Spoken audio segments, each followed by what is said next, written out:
When building financial models, it's a good idea to try and avoid using multiple workbooks for your models. So we're just going to show you why that potentially can be an issue. So for example, here we've got two separate workbooks. We're just showing them side by side. And here's our financial model, and you'll see what we've got is some costings. We've got the hours worked by certain people.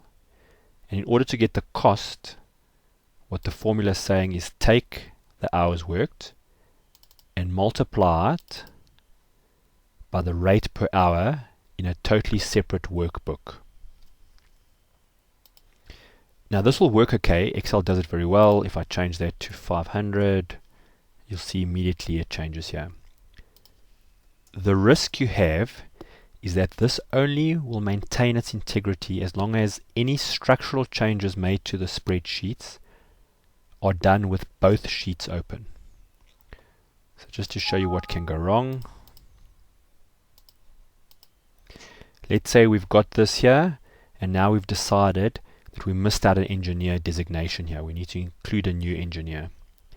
If, for whatever reason, I'm just going to close this down, this workbook was closed, and I came in here and I insert myself a new engineer, and let's use quite a close rate to the structural engineer, so I'm going to put 190.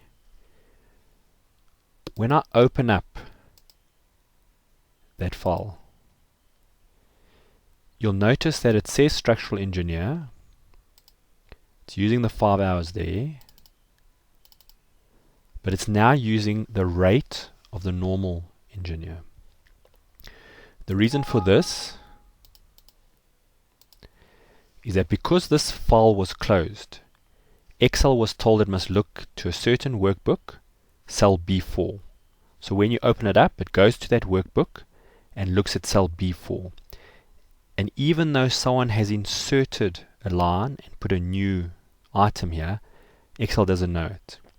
If you're lucky, when you do this, you'll get a whole bunch of error messages, NAs, etc., and you'll know there's a problem. If you're unlucky, it'll be something like this, where it should be looking at 200, but actually it's looking at 190, and your numbers are just slightly wrong, but they are wrong nonetheless.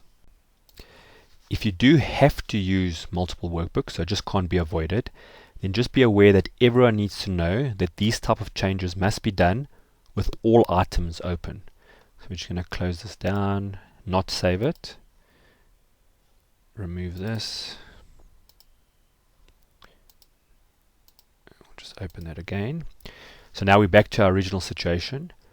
If both workbooks are open, Excel is clever enough. If I come here, I insert and I put in the engineer and I put our 190 in.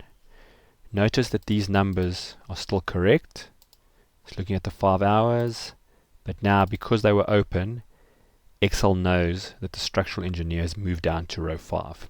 So if you have to use separate workbooks, just keep this in mind and make sure everyone understands the risk of inserting rows and columns in workbooks.